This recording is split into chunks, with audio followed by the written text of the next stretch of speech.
بسم اللہ الرحمن الرحیم۔ السلام علیکم محترم ناظرین، امید ہے کہ آپ خیریت سے ہوں گے۔ آج میں آپ کو حضرت موسیٰ کی قوم بنی اسرائیل پر اللہ کے انعامات کا واقعہ سناؤں گی۔ تو ویڈیو کی طرف بڑھنے سے پہلے ہمارے چینل اشال اسلامک اسٹوریز کو سبسکرائب کرنا نہ بھولیں۔ جب فرعون دریائے نیل میں غرق ہو گیا تو اللہ تعالیٰ نے بنی اسرائیل کو حکم دیا کہ قوم عمالقہ سے جنگ کر کے ملک شام کو آزاد کروائیں۔ بنی اسرائیل کا آبائی اور اصلی وطن شام تھا۔ حضرت یوسف علیہ السلام کے زمانہ اقتدار میں یہ لوگ مصر میں آ کر بسے تھے اور ملک شام پر ایک دوسری قوم عمالقہ قابض ہو گئی تھی۔ چونکہ یہ قوم نہایت ظالم اور جنگجو تھی، اس لیے بنی اسرائیل کہ ان 6 لاکھ افراد نے جنگ کرنے سے صاف انکار کر دیا۔ ان کو اس نافرمانی کی یہ سزا ملی کہ وہ 40 سال تک 27 مربع میل کے رقبے کے علاقے میدان تی یعنی راستہ بھولنے کی جگہ میں بھٹکتے رہے۔ حضرت موسیٰ علیہ السلام بھی اسی میدان میں تشریف فرما تھے۔ اللہ تعالیٰ نے سزا کے طور پر انہیں وادی تی میں 40 سال تک سرگرداں رکھا۔ ان کے خیمے تک پھٹ گئے۔ یہ لوگ سامان اٹھا کر سارا دن چلنے کے بعد رات میں کسی جگہ ٹھہر جاتے۔ جب صبح ہوتی تو وہ وہیں موجود ہوتے جہاں سے سفر شروع کیا ہوتا۔ بنی اسرائیل کی نافرمانیوں کے باوجود اللہ تعالیٰ انہیں انعامات سے نوازتے رہے۔ حضرت موسیٰ علیہ السلام کی دعا سے بنی اسرائیل کے کھانے کے لیے ہفتے کے دن کے علاوہ روزانہ آسمان سے 2 کھانے یعنی من اور سلوہ نازل ہوتے۔ من ایک میٹھی چیز تھی جو فجر کے وقت سے طلوع آفتاب تک ہر شخص کے لیے اترتی تھی۔ جب بنی اسرائیل یہ میٹھی چیز کھا کھا کر اکتا گئے تو انہوں نے حضرت موسیٰ علیہ السلام کی بارگاہ میں شکایت کی، جس کے بعد ان کے لیے سلوہ اتارا گیا جو ایک بھنا ہوا چھوٹا پرندہ تھا۔ من و سلوہ تاثیر، رنگ، خوشبو اور ذائقے میں بے مثال تھا، ہر طبیعت اور مزاج کو موافق آتا تھا۔ حضرت موسیٰ علیہ السلام کا حکم تھا کہ کھانا روز کا روز کھا لیا جائے سوائے جمعے کے دن کے، کیونکہ ہفتے کو من و سلوہ نازل نہیں ہوتا تھا۔ لیکن ان لوگوں نے کھانا ذخیرہ کرنا شروع کر دیا، جس کی نحوست یہ ہوئی کہ ذخیرہ کیا ہوا کھانا سڑ جاتا تھا۔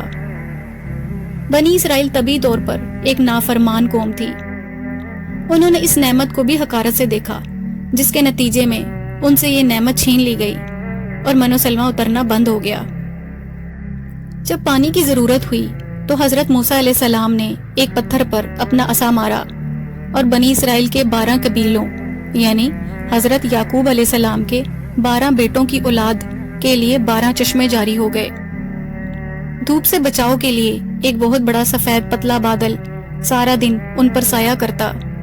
اندھیری رات میں میدان کے بیچ ایک نورانی ستون اترتا، جس کی روشنی میں وہ کام کاج کرتے۔ ان کے بال اور ناخن بڑے نہیں ہوتے تھے، ان کے کپڑے پھٹتے اور نہ میلے ہوتے تھے۔ ان کے بچوں کے جسم پر پیدائش کے وقت قدرتی لباس ہوتا جو جسم کے ساتھ ساتھ بڑا ہوتا چلا جاتا۔ بنی اسرائیل کے نزدیک من و سلوہ کی صورت میں ملنے والی مفت اور صحت مند غذا کی کوئی اہمیت نہ تھی۔ انہوں نے یہ خواہش ظاہر کی کہ ہم زمین سے اگنے والے غلے، ترکاریاں، ککڑیاں، لہسن، مسور اور پیاز کھائیں گے۔ ان لوگوں کو حضرت موسیٰ علیہ السلام نے سمجھایا کہ تم لوگ من و سلوہ کے نفیس کھانے کو چھوڑ کر کم قیمت غذائیں کیوں طلب کر رہے ہو؟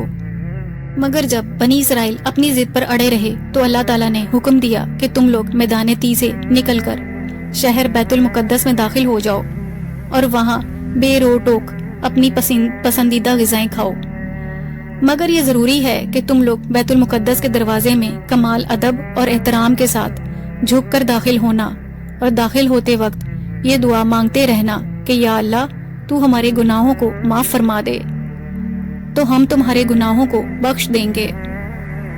بنی اسرائیل ہمیشہ سے سرکش اور نافرمان قوم تھی۔ بیت المقدس کے قریب پہنچ کر یہ نافرمان لوگ بجائے جھک کر داخل ہونے کے زمین پر بیٹھ کر گھسٹتے ہوئے دروازے میں داخل ہوتے اور بجائے معافی مانگنے کے مذاق اڑاتے۔ اللہ تعالیٰ کی اس نافرمانی اور حکم الہی کے ساتھ مذاق کرنے کی وجہ سے ان لوگوں پر قہر خداوندی بصورت عذاب نازل ہو گیا کہ اچانک ان لوگوں میں طاعون کی بیماری وبائی شکل میں پھیل گئی اور سب گستاخ لقمہ اجل بن گئے۔ بنی اسرائیل نے انعامات حاصل کرنے کے باوجود حضرت موسیٰ علیہ السلام کے احکامات پر نہ تو پوری طرح سے عمل کیا اور نہ ہی ان کی تعلیم و تربیت کے اقدامات کو قبول کیا۔ ان نافرمانیوں کے بنا پر وہ ذلت اور غضب الہی کے حقدار ٹھہرے۔ محترم ناظرین، اگر آپ کو ہماری آج کی ویڈیو پسند آئی ہو تو اس کو لائک اور شیئر کیجیے اور ہمارے چینل اشال اسلامک اسٹوریز کو سبسکرائب کیجیے۔